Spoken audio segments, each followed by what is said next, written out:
So I'm Kellyanne, and I am living in Canada now, but I immigrated from Australia 6 years ago. At the moment, I'm working as a nanny, and I'm a children's author also, and I run my own business on the side. One thing I found when I was initially looking for a job in Ottawa is that a lot of the job openings are for people who are bilingual. And so having no French language skills whatsoever, I found that definitely an obstacle to getting a job in Ottawa. But across Canada, for example, in Vancouver, that's not so much of an issue. So while it was an issue for me finding work in Ottawa, it's not the same across Canada. So I've always, since I was a young child, I had this fascination with Canada. And when I was 16 years old, I came to Canada as an exchange student. So I lived about an hour outside of Ottawa. So 8 years after that exchange, I decided to move back to Canada by myself and just do what I could here and stay as long as I could. So it's funny, a lot of people ask me what was wrong with Australia, why I felt the need to move to Canada. But really for me, it was just, I've always felt that I belonged in Canada and that, what I wanted out of life was in Canada. It's not that Australia couldn't provide all of the things that I want. But for me personally, I just felt like Canada was the right decision. It's hard because, yeah, there really is nothing about Australia in particular that I wanted to leave. And obviously leaving my family behind was a very difficult decision. But for me, Canada has always been the dream for some completely unknown reason, but it's working out so far. I'm not entirely sure because I haven't studied at university at all. So I've heard little bits and pieces from people, anecdotal evidence, but that's about it. Because I wanted to become a permanent resident of Canada, I needed to study, but on my worker's permit, I wasn't allowed to study in Canada. So I ended up enrolling in an Australian course and studying online for 2 years. And in that way, I was able to continue working in Canada and get the qualifications that I needed to stay here. For anyone immigrating from Australia to Canada, I would just say expect it to be hard because it's going to be harder. It's not, I mean, that's more if you're coming on your own. Obviously, the bigger your support network is, the easier it's going to be. So if you can get into Facebook groups, some kind of diaspora network, some kind of network in the place that you're going to, get connected before you move so that you have people that you can talk to about local life once you do move. It's very important that you have people you can turn to when it does get hard, especially if you're coming by yourself or just with your one or two family members.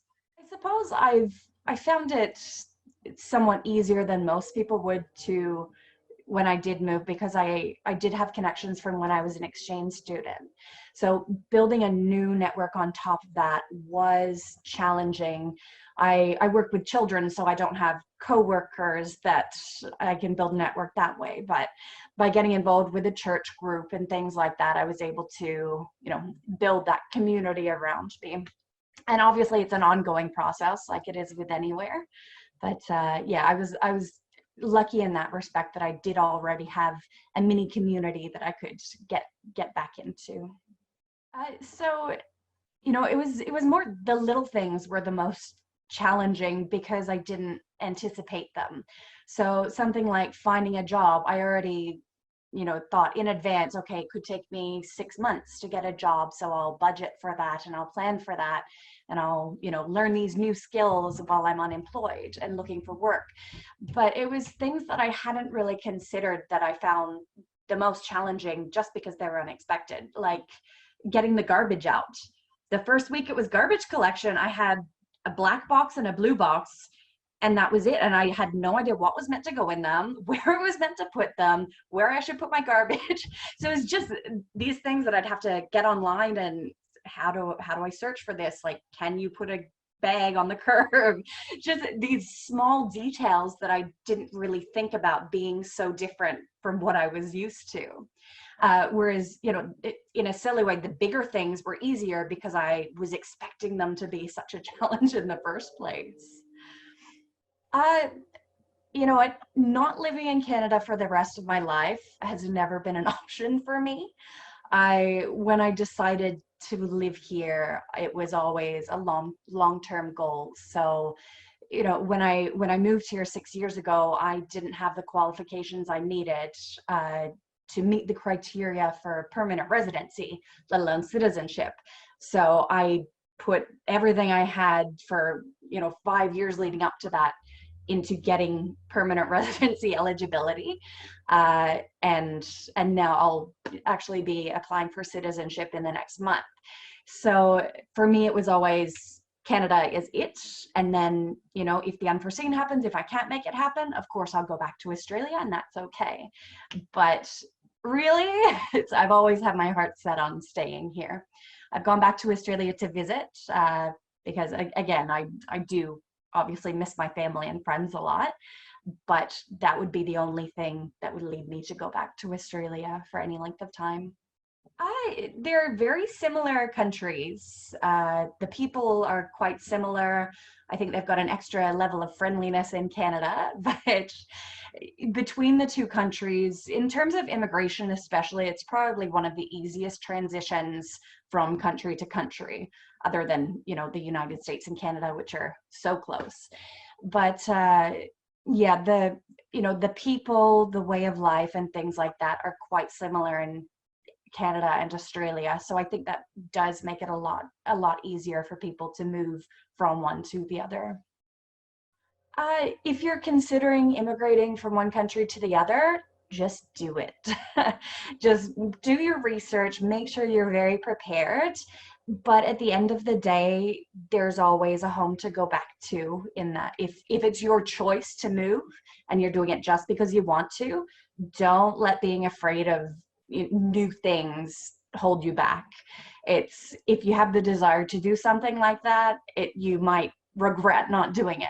So it's better to try for it. If you last 2 months and think this is the worst mistake I've ever made, okay, go home, that's fine. But it's better than always wondering. But yeah, just do your research and go for the dream. It's so incredible, the level of technology at the moment, and it makes physical distance from family members that much easier. So, you know, while I've been over here, my sister's had 2 children that I didn't get to meet for 2 years, and you know, things like that. The milestones are it's very challenging to be away from family at times like that, especially when things go wrong and you can't physically be there to comfort family members and things like that. But, you know, things like Skype calls and regular phone calls really help to keep in touch. And apps like WhatsApp, we have a family chat going on that. So it's a good way of keeping connected with the whole family.